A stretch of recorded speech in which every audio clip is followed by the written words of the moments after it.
Hi, everyone. My name is Adam Sobol, and I am the founder and CEO of CareBand. At CareBand, we're on a mission to enable people living with dementia and Alzheimer's to stay safe and out of the hospital. I'm extremely excited to be here today to tell you more about CareBand, our story, how our technology works, some of the research projects that we're working on, and then our exciting new partnership with Amazon. So we're going to talk about a few main items here. Number one is telling you a little bit more about CareBand. Then we're going to dive into our research studies with our partners that we're working with, and then talking about this exciting relationship with Amazon that's going to enable millions of seniors living with dementia and Alzheimer's to stay safe and live in their homes for as long as possible. And then lastly, we're going to tell you a little bit more about the opportunity that we see that technology with CareBand can provide to people living with dementia. So to go back to the beginning, the roots of the company, I want to tell you a little bit more about me and where we got started. So my background is in software engineering and cybersecurity. It's not in healthcare, and I am not a doctor, but I come from a family of doctors. Really, everyone in my family is a doctor except for me. Specifically, my dad, as you can see here, is a geriatrician. He today manages thousands of seniors living with dementia in Ohio with his private practice, and is a medical director at a few different facilities around Ohio. About 5 years ago, I was telling him about this cool new emerging technology that uses machine learning and some communication technology. And he said, what if you could apply this technology to people living with dementia and Alzheimer's who get lost and wander? After looking out into the market, I realized that all the technology at the time, and even now, is big, beige, and ugly. It's institutional, and it's not really built for that individual. So we started working on CareBand then. CareBand is really driven by these 5 main areas. Number one is that we believe that people with dementia want, still, and can make decisions on their own. They just need a little bit of extra support. Second is releasing that mental burden. So changing the care partner's mindset from taking care of somebody to just providing some extra support. Third is that feeling of being needed, maintaining a sense of being needed through social and community connections. Fourth is removing the label. These people are not sick, they're not patients. We just need to support them. And then lastly, support, being supported through the product design and the solution. A little bit more about the company. Again, we got started 5 years ago. We're headquartered in Chicago, and we're focused on 2 different paths. One is around commercialization, so selling the product into senior living facilities as well as people living at home. And then number 2 is this research opportunity. So working with the National Institute of Health and university-based research organizations to support our mission. So in terms of building out a solution that would work for people with dementia and in all different places, we ran into 3 major constraints. We're going to start from number 3 and then work our way back. Number 3 was that we needed these devices to have a long battery life. People didn't want to charge them all the time, so they needed a long battery life. Second is that the system needed to be easy to set up without IT support and without much complexity to it. And then the most important one was that older adults might not have a smartphone or even Wi-Fi to have data go through. Traditional wearables today require a smartphone or require Wi-Fi or even cellular connection to make data move from place to place. And unfortunately, for people with dementia, most people don't take their phone when they're going to go wander or when they wake up in the middle of the night and go wander. It's just not something that happens. Especially also in the US or in general, people living with dementia, people living at home or in senior living facilities might not have Wi-Fi. So we needed a different solution for that. We landed on this new technology called LoRaWAN. You can imagine this as Wi-Fi, but it goes miles instead of just a few feet. This technology is immense. You can send small amounts of data over really long ranges with just one router. So with one router, you can get about a mile of coverage, connect up to 1,000 different devices or different people, and then it's very cost effective of only about $300. We have a number of partners in the US that are supporting us here. And we see a huge opportunity to continue to scale this technology in a cost-effective way across the world. So to tell you a little bit more about CareBand and what we actually do, here's a nice graphic to share in terms of what we do. We think about it as location, activity, and behavior detection. On the location side, we're focused on providing real-time indoor location tracking. This means knowing if someone's in their bathroom, their bedroom, or their kitchen, and knowing a little bit more about what they're doing in those places. So if they're in their bathroom, are they brushing their teeth or washing their hands? Or if they're in their kitchen, are they making a meal or are they drinking water? Understanding those gestures help us in the future, as we'll talk about here in a little bit. The other area is around wander management. So knowing when somebody's near a door and then when they leave and then where they are outside. So providing a little bit of oversight and peace of mind to everybody involved of knowing where people are. Here's a few of our models with our devices on. You can see the device is a little bit bigger than an Apple Watch, pretty comfortable. And the idea is that it blends in with their environment. So for Betty here on the right, you can see that it's a nice teal color and blends in with her outfit for the day. And then with Bob on the left, you can see it kind of sits on his wrist and is pretty comfortable for him to be able to go about his daily activities. Safety is number one important for people with dementia and their families. It's typically that kind of thing that pushes people from I can take care of my mom to I can't take care of my mom and I need extra support. CareBand's here to help to understand those patterns of behavior and to really be able to locate somebody of where they are. So with our technology, we can understand if they're inside or if they're outside and where they are. We can also understand activities of daily living. So understanding those things such as putting their clothes on or brushing their teeth to be able to look for changes in the future. Beyond the safety of the individual, the health is the next big topic that comes up for this population of people. Today, a lot of health metrics and health is observed based on that caregiver, and most of it is kind of subjective observation, which leads to a lot of changes being missed in their behaviors. So if we think about potential urinary tract infections, for example, if you look at the chart on the right here, we can see that a person might be going to the bathroom every 5 times on average, and then one week it's kind of the normal, and then the next week it's way more than the normal. A lot of people with who are caregivers might not notice that change, but through collecting this data and objectively monitoring, we can detect when there's a change and notify a caregiver before they have to be rushed to the hospital or use drugs. And then lastly, everybody likes to be happy. So we believe that happiness builds on independence and gives people purpose. So with this, we can measure social and activity interaction and engagement. We can track goals and provide feedback back to that individual and to the families. And then we can give them confidence, which leads to a longer life as well as longer ability to stay living in their home and gives them purpose. So we see a huge opportunity to increase their quality of life and ensure that the individual is happy at the core of their life. So moving into research, as I mentioned, we see research as a core element to the solution beyond the commercialization. And we see it for two main things.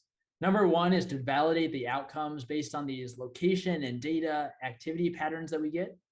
And then number two is to use that data to assist in monitoring symptoms and measuring clinical outcomes. As I mentioned, we are very focused from a research perspective on improving the quality of life of those with dementia, as well as the lives of those around them, from caregivers to family members, all through evidence-based research. We currently work with the NIH, as well as the NIA, as well as Canadian organization called AgeWell. If we could do anything in the world with our research, we believe that we could build a world without dementia. And we see that by, today there's about 50 million people in the US, in the world that have dementia. And if you could just get a few million of those people to have a wearable, a CareBand wearable that empowers them, we could have a significant amount of data that could inform future discovery around dementia and Alzheimer's. Second, once you have that population of people, using our research studies to scale up that amount of people is crucial. And then third is to be able to scale and distribute that data and the solution to as many people as possible. So we can distribute to different leading universities, as well as pharmaceutical companies to look for a cure or look for a new solution for managing and supporting people with dementia. So to jump in a little bit more on what we're doing from a research perspective, you can think about the device being a data collection tool. And remember, using this LoRa technology, we don't require using a smartphone or Wi-Fi. So there's a larger population of people that we can collect data from. On the data side, there's activity data within the device, location data, physiological and environmental data. The layer on top of that is using machine learning techniques, either embedded in the device or in the cloud. And then the goal is to reduce hospitalizations and improve quality of life. So jumping into a few of the studies that we're active in today, the first main theme is around detecting neuropsychiatric symptoms of dementia. So this is things like agitation and depression and engagement, these are behaviors that people with dementia often exhibit. The first study that I want to share a little bit about is our agitation study. So the thought here is that if CareBand can detect objectively that there's an agitated episode or agitated event happening with an individual, then we can figure out what a non-pharmacological intervention could be before that person has to have drugs or move out to the hospital. So we just finished the study actually with a senior living facility, a nursing home in Indiana, and we're working on the data analysis phase. And so far the data looks outstanding. We're very excited about what we're gonna present hopefully in the next few months, but being able to correlate our agitation algorithm that was showcased on our device with a common agitation scale that the caregivers provided throughout the study. So that's the agitation piece. The second is being able to detect social and activity engagement for people with dementia. If we can measure engagement, then we can go back to that happiness level and see if, and kind of complete that feedback loop. So the idea here is to be able to identify social connections between people and then understand activity engagement, such as if somebody is going to bingo or playing cards or cooking, being able to bring all of that data together and calculating it to create a score. And then the third area is life space, measuring life space. Life space is a well-known concept from a research perspective in the world of academic research that correlates with cognitive decline.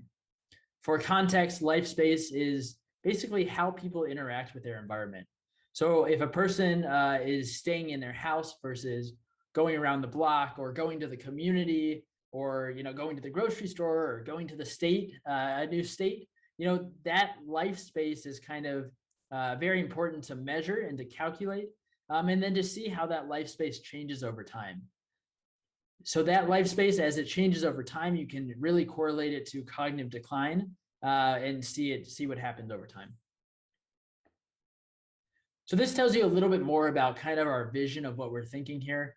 The first is to be able to understand that behavior, that socio-behavior experience of dementia, and then translating that into monitoring and detecting neuropsychiatric symptoms such as agitation and anxiety, depression. And then lastly is to take that data and turn it into a clinical decision support tool that integrates into the EMR, that can communicate with caregivers and family members, and that can monitor changes over time. The second area that I want to talk about a little bit is around social determinants of health and designing culturally sensitive technologies. So we know that a lot of the population does not live in urban areas. They actually live in rural and remote communities. And in those areas, health equality is often less. So the thought here is to be able to take our technology that we've built and adapt it to those socio-cultural and environmental contexts that's very specific to that either population or to that environment of where those people live. So we're currently working with the University of Minnesota on a grant, an R21 grant, to be able to work with individuals living in rural and indigenous communities who often don't bring in kind of technology into their world that often. We're working with them to develop a life space, as we talked about earlier, and to understand how we can adapt our CareBand technology to fit into their needs.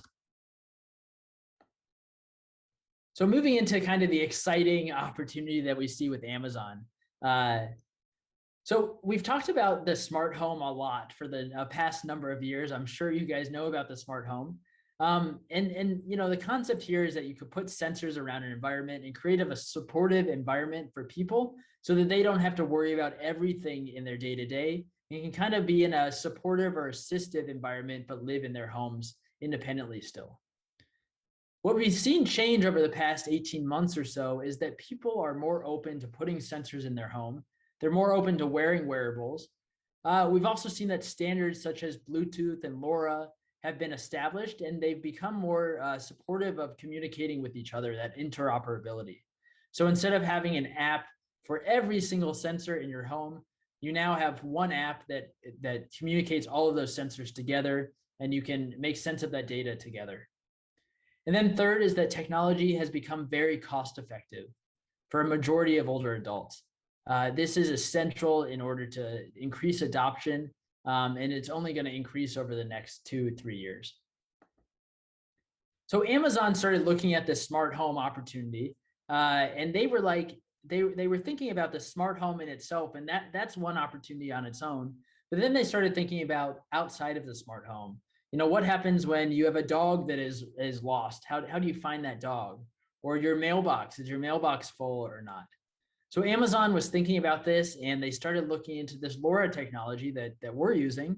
And they decided to actually build this LoRa technology into their Amazon Echo devices as well as their Amazon Ring devices. So as you can imagine, millions of people have these Amazon Ring and Echo devices today, and that creates a mesh network or a large network for other devices such as CareBand to sit on. So this is a huge opportunity that expands the ability to share data seamlessly and securely. So Amazon launched this network about 6 months ago, and CareBand is actually the first third-party partner to partner with Amazon on their network. And we're in the process of running a few different pilots today in the Chicago area using the Sidewalk technology. We see this as a game changer because now we can actually support people living in their homes by somebody just buying a CareBand off the shelf, setting it up with an app, and then you're ready to go. This is incredible because the gateway or the Echo device on its own can provide a lot of other function around voice and communication, as well as creates this 1 mile range around the home. And when you have enough of these gateways around, you can create a significant network and coverage.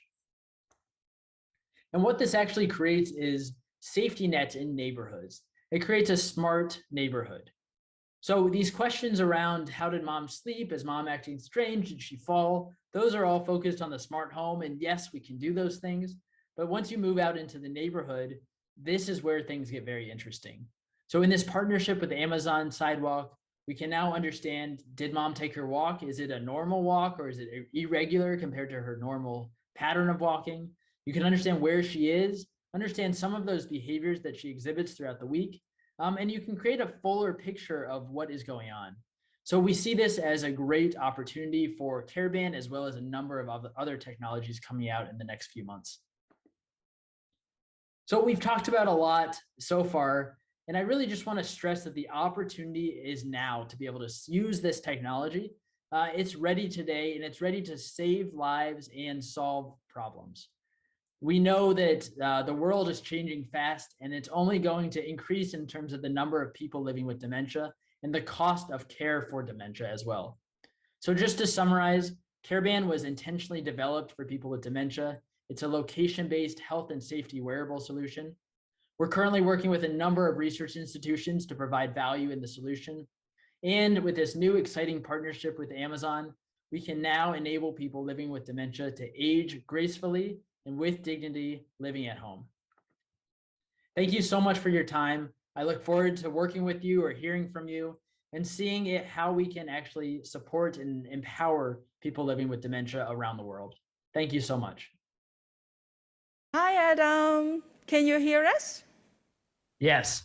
Hi, so nice to see you, and thanks so much for your sharing. Thank you. So is there any question from our audience on the floor? If so, you may raise your hand and our staff will bring the mic over.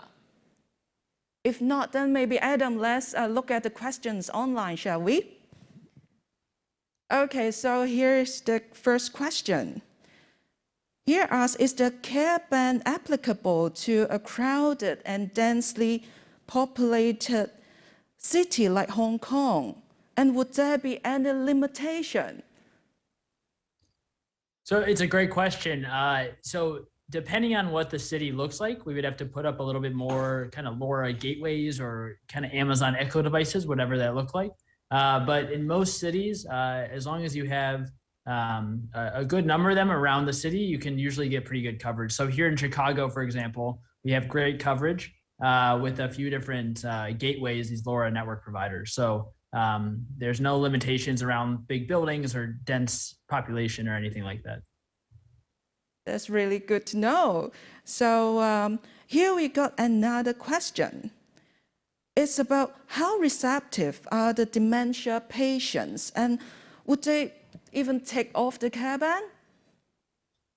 Yeah, so we did a lot of user research in getting the product to where it is today, and most people who wear it today see it as fancy jewelry instead of kind of something that they want to take off. Today, a lot of people are, either wear a watch or wear kind of other jewelry. So it's a normal kind of thing to wear a type of wearable. The other thing that we have on the device is a sensor to know if they're wearing the device or not. So we know if it's on the wrist or not. And then also we invented a clasp that requires two hands to take it on and off. So someone on their own can't take it on, or someone on their own can't take it off, but they need a caregiver or they need somebody else to take it off for them. So it provides a little bit of security around keeping the device on the person. I see. So, okay. Here is another questions. How are the elders motivated to wear CareBand and not to take them off? So I think it's almost like the previous question, but what about the motivation? Yeah, I think the goal is really to empower the person. It's not just to keep it, it's not really meant to be a tracking device, but meant to be a device that's supposed to help them to continue to live their life, but live it in a safe way. So sometimes the device helps people to actually be able to go take a walk, knowing that somebody else is, knowing that if they get lost, that somebody will be able to find them. So it provides, again, kind of a safety net for individuals to keep living their life how they want to live their life. And that's kind of the way that empowers them to use the device. Right, empowerment and the autonomy is really important. So here we got another question comes up. Would it be any maintenance needed for the band? Okay, this is rather practical, huh? Yeah, so the main maintenance is just being able to charge the device. So every week the device needs to be charged. So that's the biggest maintenance piece of it. Other things might be, changing the color of the band out depending on if you need to, or cleaning the device a few times. But for the most part, the maintenance is really just the charging of it. I see. So it sounds really easy, right? Yes. That's great. So I think our time today is almost running out. So thanks so much, Adam, for being with us today. And thanks so much for answering all the questions. I'm sure we will be in touch with you really soon. Thank you, Adam. Thank you so much for having me. Thank you, and goodbye.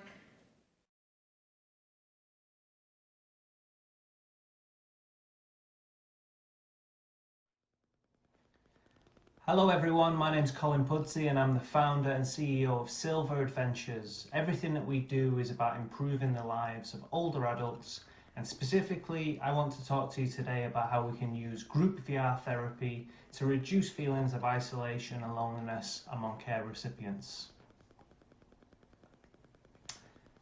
Now I just want to start with a shameless plug for our podcast, which is actually called the Aged Care Enrichment. It's weekly episodes with experts But a few weeks ago, we actually had a professor from the University of Queensland on the show, Professor Laurie Byes, and she was talking about the current situation with longevity and what she coined the longevity bonus. Now, what Laurie explained was that in 1909, the government introduced the age pension and to support old and frail people who were a bit of a burden on society. At the time, life expectancy was 53 years old, so the government added 12 years and set the pension age at 65 years old. If we fast forward to 2021, older adults, they're still perceived as old and frail and a bit of a burden on society, but life expectancy now is 83 years old, and the pension age, it's only moved on to 67 years old. So if we applied that same calculation from 1909, the pension age would actually be 95 years old. And what Laurie was talking about, she coined this term, the longevity bonus. She was talking about the fact that we now have 30 more years of an amazing life. And we've got the opportunity to keep doing what we love, to live, to learn, to work and to play. And the reason I bring this up is because it's got great synergy with what we do at SilVR Ventures and what I think the power and the opportunity and the application for virtual reality is with older adults. Let me just explain a little more. If we look at the current challenges within the aged care sector, we've got a huge problem with isolation and loneliness. Older adults are the most vulnerable age group. 50% of residents within care suffer with feelings of isolation and loneliness, and this is pre-COVID, before restrictions, before lockdowns, so a problem that's got significantly worse. We're also looking at cognitive impairment and decline. Over the age of 65, the risk of developing dementia doubles every 5 years. And people who are lonely or isolated, they actually have a higher risk of developing dementia too. And then if we also look at mental and emotional well-being, anxiety and depression, they're not a normal part of the aging process. And this can lead to cognitive impairment and a lower quality of life for individuals. With virtual reality, studies show how VR participants feel more relaxed, they're more outgoing and they have more positive outcomes and more positive emotions. They're less likely to feel socially isolated, and also we can improve quality of life for those living with dementia. We can help them to recall memories, to reduce aggression, and also improve the relationships with the caregivers and their interactions too. And when it comes to mental and emotional well-being, well, older adults who experience new places through VR, they show fewer signs of depression, and also it can reduce symptoms of anxiety too. If you wanted to look at any of these studies, you can click on our website and find the page called VR in Aged Care, and there's a whole list of studies there and links that you can explore. Now, what I would really stress is that virtual reality shouldn't be Netflix for a type of program to run within a care facility. Really, you want to make sure this is very meaningful and you want to make sure it brings a lot of joy to the participants. And when we talk about joy, with these 6 pillars, identity, connectedness, autonomy, security, meaning and growth, we really have an opportunity with virtual reality to touch all of these domains. You want to have plenty of choice within the content and within the VR experiences and within the adventures, so you can match them with the identities of the participants, and this really ensures that you're going to have a really meaningful experience and engagement with that individual. If we talk about connectedness, well, we found that shared experiences in VR, they're much more powerful and much more fun than one-on-one sessions, and it's really fun when the participants have the headsets on and they're in the VR world, but I guess the magic really happens when the headsets come off and people are talking about where they've been, what they've done, and hopefully they're sharing memories and stories from the past too. With autonomy, well, VR is a tool to facilitate experiences. It brings residents to places outside of the 4 walls. These individuals can communicate freely with each other. They can have their own interactions, their own communication, and there's really a lot of autonomy with what we do. With growth, well, VR is incredibly immersive. People really feel like they're visiting these wonderful places. It could be bucket list experiences or learning about other countries or visiting museums. But I guess the real crux of things is that VR has the power to engage older adults in a way that is more vibrant, it's more real. It's making them part of the moment once again, rather than just being an observer to it. You're able to bring people to places of religious and cultural significance. And we found it's extremely powerful. It's really emotional for older adults to relive past pilgrimages or to go on one that they never previously managed to do, and perhaps they never thought they actually would too. There's really a journey to take the residents on here, to take the care team members on too, to enable everyone is comfortable with the technology, they're getting the best out of it. So I would stress that as a provider, you really need to invest the time for the training, to have a really good support in place, and also to ensure safety is the top priority. Now, I'm just going to circle back on that point that Laurie was making with longevity, and the reason for this is because for our business, this aspect of having 30 more years of amazing life, it's got so much synergy with everything that we do, and particularly this point of having an opportunity to keep doing what you love, to live, to learn, to work and to play. And I'm just going to play you a short video now with some clips over the past 2 years of some of our favourite experiences with older adults that I think really underline those points and show how much synergy we have together.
I just use the second half of this presentation to actually really hone in on what we do as a business with SilVR Adventures. And what we do is we provide a turnkey VR solution, so everything that the care facility needs to be able to run VR programs internally. So that is the VR headsets themselves, also a subscription to software and to our content library, full training for the care team, and also technical support, so we can manage everything remotely and take the heavy lifting off the care team themselves. When it comes to experiences and content, this is really the key for us, and we've developed a whole library of voiced over tours all around the world. For all of our customers, we update this every single month, so they've got fresh content to take their residents on. With our platform, we can actually host up to 40 participants in one VR session. And what's really special is that these participants can be anywhere. So if you're a provider with multiple facilities around the country, there's an opportunity to connect all of these facilities, all of these residents, all these care teams, and really solidify the ties between those communities too. We also look to have a lot of tools that help to bolster memory support. So this is to trigger recollections by revisiting a childhood home or a wedding venue, and we use music and personal photos in VR to stimulate those happy memories and happy conversations and stories too. And most importantly, everything we do is around helping to drive social engagement. So we can transport residents to our cafe or to a cinema. They can communicate with each other in a session. They can watch an old movie together with friends. But really the key is to drive a lot of social engagement among the care residents and among the care team and the residents too. With customers and opportunities, well, predominantly the majority of our customers at this point are aged care providers, retirement living communities. We also have hospitals using our solution. We're also actually piloting our Homecare solution in Australia with 4 of the largest providers in the country at the moment, looking to reduce those feelings of isolation and loneliness among people who are actually in their own home and feeling very isolated and very lonely at the moment with the restrictions and with lockdowns too. And also we focus on premium content. So this is developing VR environments. It's working with providers, particularly in the disability sector too, to give experience in the virtual world that individuals can take with them into the real world. It can build their confidence, it can build their independence. Now, I've spoken a lot about the content, and there's one last video I'd like to show you, which is really going to give you a good understanding of the types of content within our library in the first half of this video, and then also with the different virtual worlds that we can create.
Okay, if we shift focus away from the benefits for the residents, if we look at the benefits for our customers too, VR shown to decrease depression scores among older adults. So what we want to do is we want to create happier communities.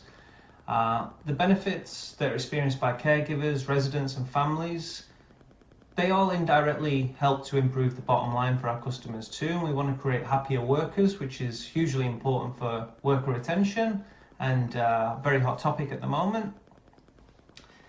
And there's a lot more demand now, and particularly moving forward into the future, for interesting activities, for wellness support. So we want to help our customers stay competitive too. In terms of our traction as a business, well, we've already won multiple awards in Australia and overseas too. We're part of a number of different accelerator programs, again, nationally and internationally. We're working with some of the best universities in Australia on different aspects of research with VR. We have an industry-leading podcast, as I mentioned, which is proving hugely popular, and we've been featured significantly in the press around Australia and other countries too.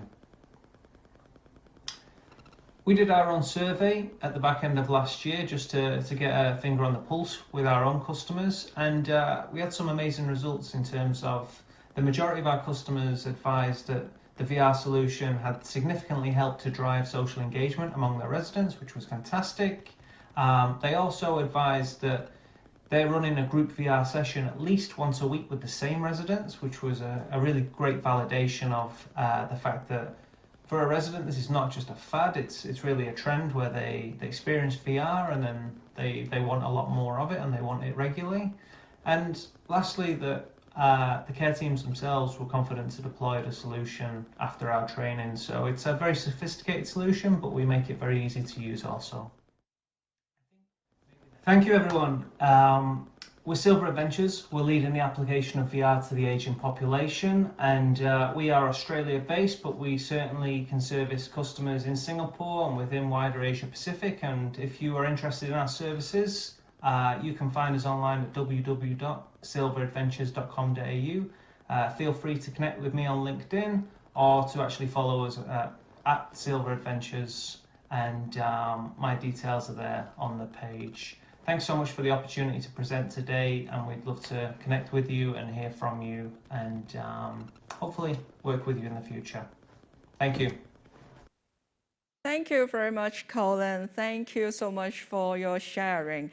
And our audience here with us were so amazed by your stunning views just now, especially when we could not travel so easily right now under the pandemic. Thank you so much, Colin. The opportunity today, appreciate it. So Colin, let's go to the question, shall we? So first of all, let's see if there's any question from our audience on the floor. If so, you may raise your hand and our staff will bring the mic over. If not, then let's go right to the question. Oh, okay, so there's one hand. Thank you so much for your sharing. My question is about one of the features you mentioned about your solution is to enable the sharing of a story among the user. I think it will be very interesting because it indicates or imply there's like a multiple direction of content creation. But just can you tell us more about how it is done in the field? Could you just repeat the last bit, sorry?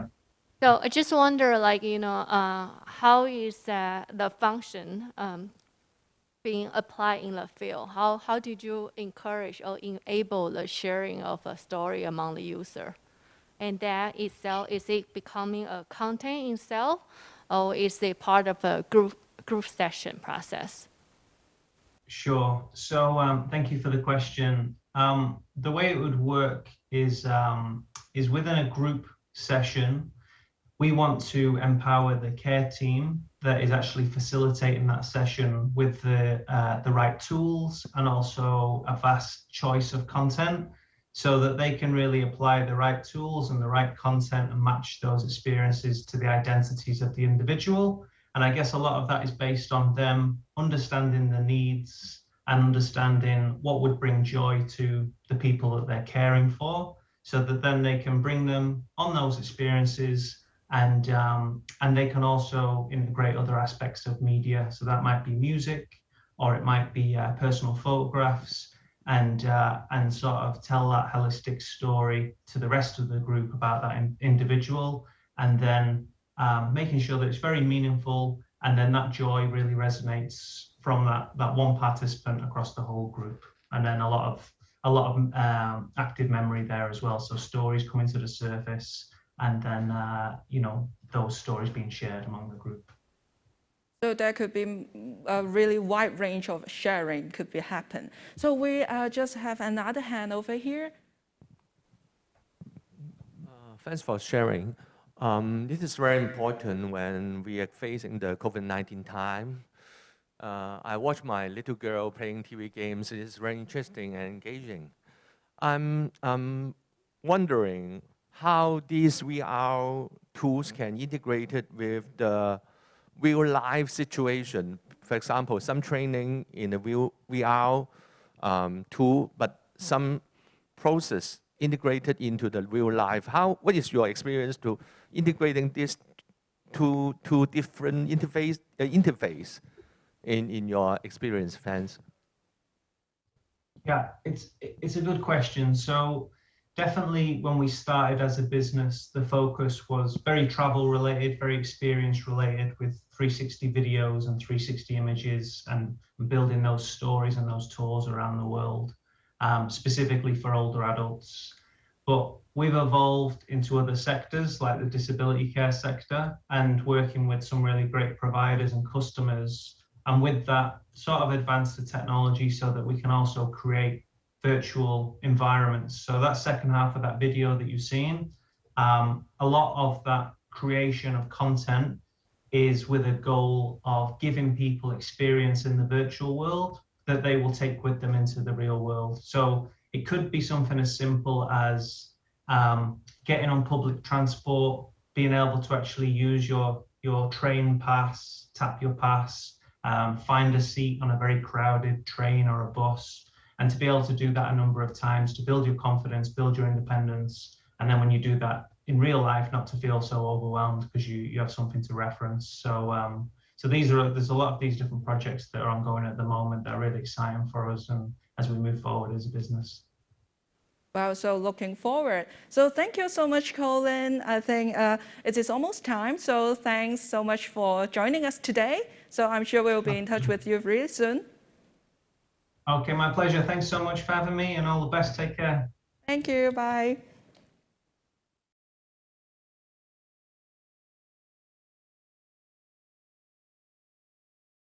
Hi. Thank you for inviting me to this event. I'm Dr. Jit Seng from Singapore. I'm a trained medical doctor and is still a full-time clinician doing elder care work. I'm a graduate from National University of Singapore, and I have further training in family medicine, and I'm a registered family physician here in Singapore with an additional diploma in geriatrics medicine. I am actually very interested in technology and innovation, and have been involved with multiple health technology in Singapore since 2010. So I have actually been involved in government research organization like I2R in A-Star in Singapore, and looking at nursing home EMR system in N-Health project, and in SG enabled enabling village tech-able initiatives. I've also been involved in MNCs like National Computer Systems on vital signs monitoring projects, Sparks on wheelchair ramps, SG engineering on their tech factor challenge events. I'm also involved in multiple startups like Faster Health, Nucleus Dynamics, Sound Eyes, SSIV Labs, and Prepasso, to name a few. So currently my involvement in health tech I'm the Vice President for Asia Pacific Assistive Robotics Association, and I'm the Head of Research on Digital Therapeutics Demand, which is based in South Korea. So without further ado, I actually only have 20 minutes. I will start my talk proper. Just let me time the 20 minutes so that I will not be over the time. I think we have a lot of speakers today, so we don't really want to exceed the time that we have been allocated for each of us. So, okay, so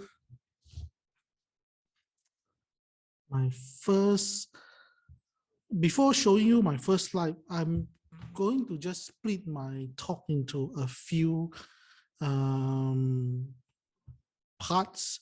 So my first slide will be on preventive, and then we will be talking about alerts and alarms, some of our social support solutions, something about dementia needs, and basically some of my newer services that I've yet to roll out, but can be very, very interesting to some of you here.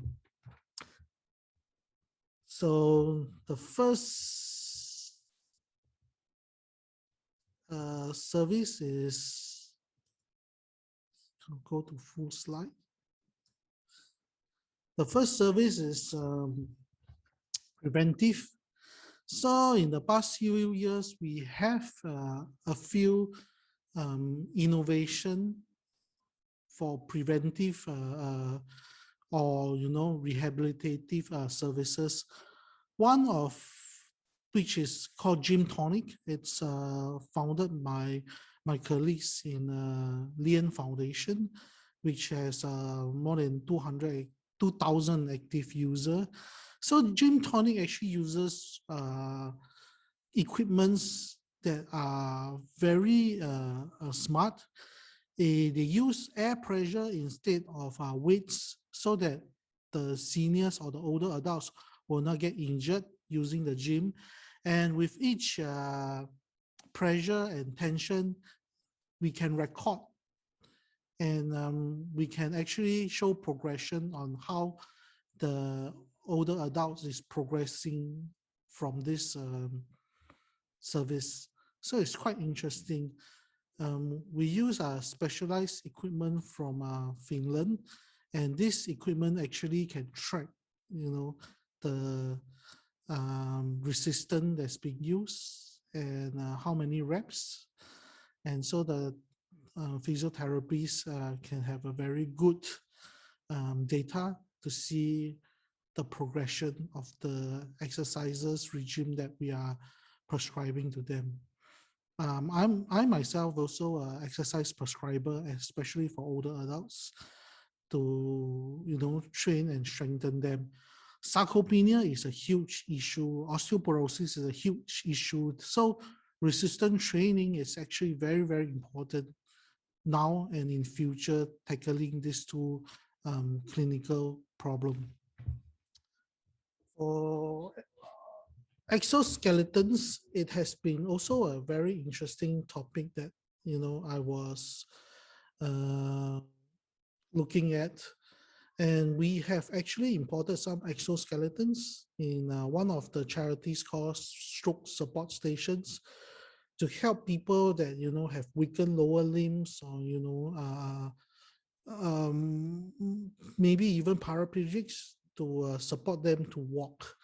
So Stroke Support Station is a highly subsidized charity program that actually uses exoskeletons, as you see from the picture, to help patients or older adults with weaker lower limb from various clinical conditions, to help them to walk, and to help them to walk with the support of these robotics. Very interesting, and I think something like this will probably be supported more in future, and we'll be seeing more exoskeletons in future. So from preventive, let's talk about monitoring. So we have a few services that caters to alert and alarm on older adults at home. So one of our public service actually came up with this CareLine app, and it is a very, very simple application that we train the older adults to use once we help them download into their smartphones. So it's just a few keys and it can dial directly to a 24-hour service from a public hospital to get support or help or information. It's really a interesting service that and a very useful service for some of the older adults with multiple chronic medical conditions that the hospital is supporting. And another more interesting service or equipment that I am actually trying out, and we have been, in partnership since the initiation of this company, is SilVR. So Lito is one of the product. Now we are having an even newer and more interesting product called GoGo. And essentially these are sound motion monitors that actually can monitor for sound. So sounds that we are interested is like call for help, screams, gunshot, fire shots, and all this. So all these sound will be continuously monitored, and if these sounds are actually detected, they will be recorded into a 3-second file and sent to people that are monitoring. For example, they are caregivers, social service, or volunteer apps that volunteers are monitoring for abnormal or calls or cries for help from the individual staying in the home. So Lito is something that we can put it as a light fixture, but it is really a very smart light in terms that it actually monitors abnormal sounds, cries for help. Anyone here interested can approach me, and we have a very newer version called GoGo, which is a bit more useful, and you can find out more if you are interested. Always looking at my time, want to keep in time. Of course, social isolation is a real issue, especially during this pandemic. And actually, from all my previous hobbies, work, and I actually find that some of the equipment that I have been using are really, really very useful during this pandemic. We have been using OmniLab's telepresence robotics at home. And during this, especially lockdown, what we call circuit breaker, I could still talk to my family, my patients through the robots that are in place in their homes. And this robot actually don't really need any inputs or usage from the elderly. We control this robot and we can, talk to them. We can find out what's happening. We can actually follow them around the house using this robot.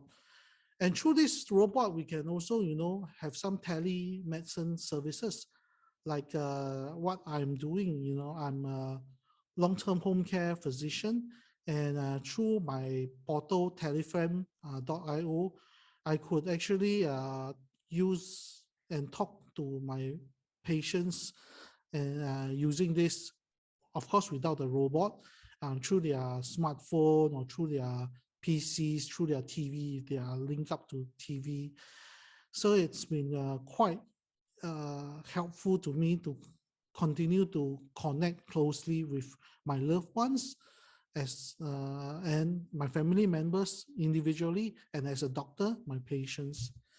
So social isolations is a very big problem, and it can cause, depression, worsening of dementia. And unfortunately, last year I've been, needing to start some antidepressants like mirtazapine for my patients. Okay, got another 6 or 5 minutes left. Overall, for dementia, technologies that we use, can be in terms of one that is run by a public service and one that's run by a private service. So Dementia Friendly Singapore is a service that is pushed out by one of our public agency called Agency of Integrated Care. And it's actually an app that, the caregiver for dementia can actually load, and request for help when the older adult with cognitive impairment has been lost, so that our dementia friends that is dotted throughout Singapore, if spotted, the individual can quickly take a photo and, revert back and help the family to find the lost individual. HKCSS is another app that, links up a lot of volunteers dotted all over Singapore that, can help to support persons with dementia or any elderly person to do some regular work like, grocery shopping, bringing them from point A to point B, or other services that, the volunteer can provide. So these are like a crowdsourcing of services and individuals that are interested in supporting people with dementia or just elderly that needs help. Last few minutes, I will talk more about, new things like our 360 dementia-friendly HDB home design guide. That is a online portal that you can just click, and look at how you can, design a home for a person with cognitive decline or dementia that is friendly to their day-to-day use. And to come, we have, even, 360 virtual reminiscence therapy for those that have dementia, and they can look at, their family, their friends, and previous real images and videos of them interacting or what they are talking about. It's quite interesting if you are the person and you can actually reminisce, virtually, in a 360 environment about your life, your family, your friends, and some of the activities that you have been involved with them, as a first person looking around. It's quite interesting. And of course, we have some of the services, apps that, you can download, like Well Family House. It's already in Korean market, used by the nursing homes, the social service sector, to actually monitor the cognitive impairment, the 4 risks, and helping them to improve on their memory. It might will be very interesting, and it's a very so-called useful app. Like for how does it work? Is it use a photo for seismography technology through your handphone? Let me just show you if I can. And you can actually use the handphone's camera and light to monitor your stress level. So, I can monitor my stress level talking to you now, by using the app, and just putting my finger to the camera and the light source of the app. I can just start taking measurements, and it will take my heart rate variability, my sympathetic, parasympathetic vitals through the camera, and they will tell me that objectively, am I stressed now, and provide me using AI some of the contents and management plans like breathing meditation, like sound therapy, ASMR, or writing my own stress diary to help me cope with the stress. So this is something that is being used now in South Korea in their nursing homes for their caregivers or in the healthcare sector. It's also extending to the firefighters, the crisis management teams, teachers and students as well. So something like that can be, of use in future, easy to scale as well. And okay, let me see how much time. I think I'm running out of time.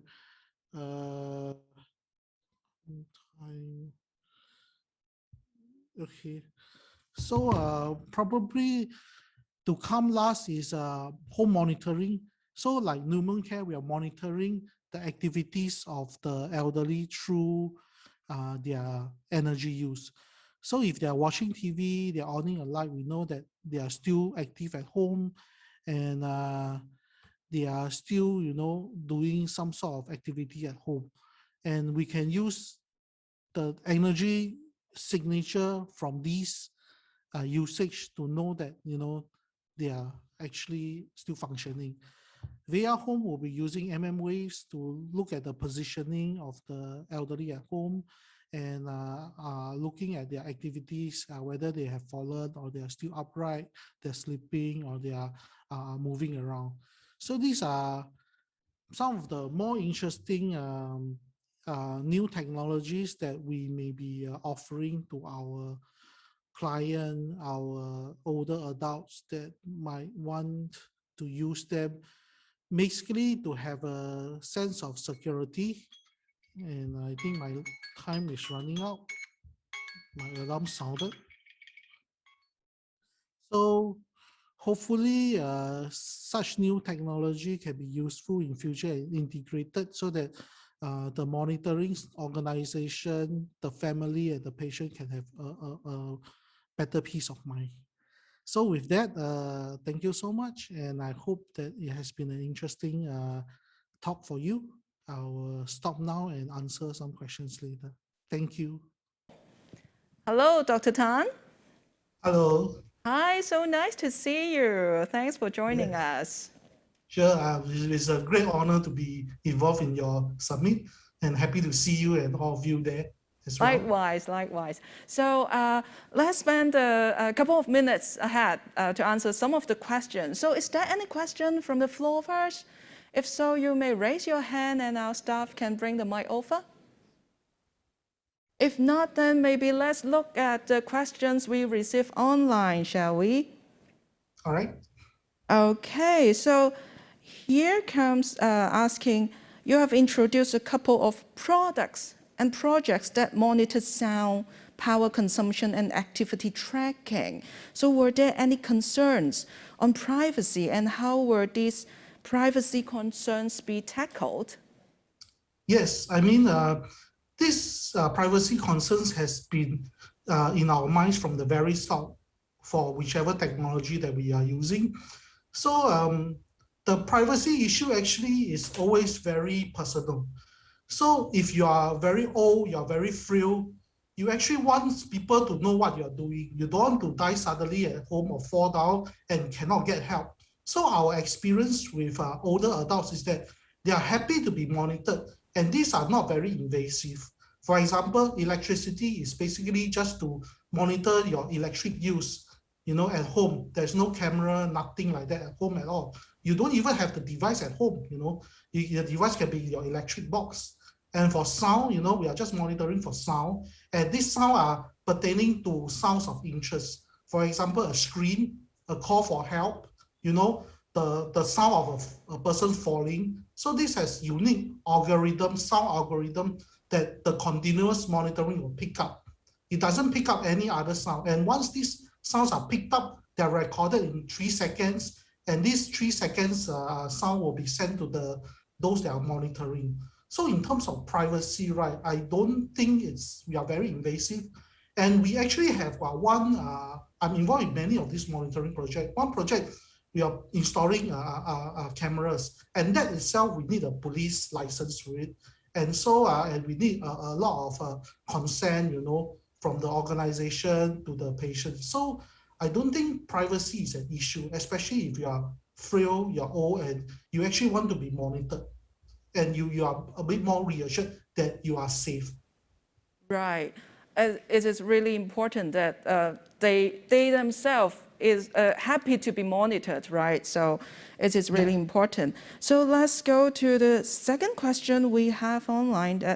The solutions you mentioned also rely heavily on the use of smartphones. So was there any hurdle on digital literacy of the older adults, and how receptive were the seniors?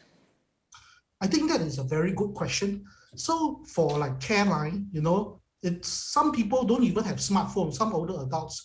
So these adults are given the smartphone with the app inside, and there's only one app. You just press that button, then the app comes out and there's a few buttons on the app to press. So we make it very, very simple. And also in Singapore, we are trying to increase the digital literacy of the older adults. We have one of our government agency called IMDA. They are putting up what we call digital clinics in various national libraries. And these are free, so that the older adults can go to these clinics and learn how to use some of the very useful apps, like WhatsApp, like perhaps Facebook, and actually one-to-one teaching and tutoring them. So I think, but you must understand with time, everybody, when we go old, we will know how to use the product. So it's just a matter of time, actually. Right. As you said, this is the matter of time. So we are so looking forward. So thank you so much, Dr. Tan. I think we are running out of time. So thanks so much again for being with us today. So I'm sure we will be in touch with you very soon. Yep. Thank you. Thank you.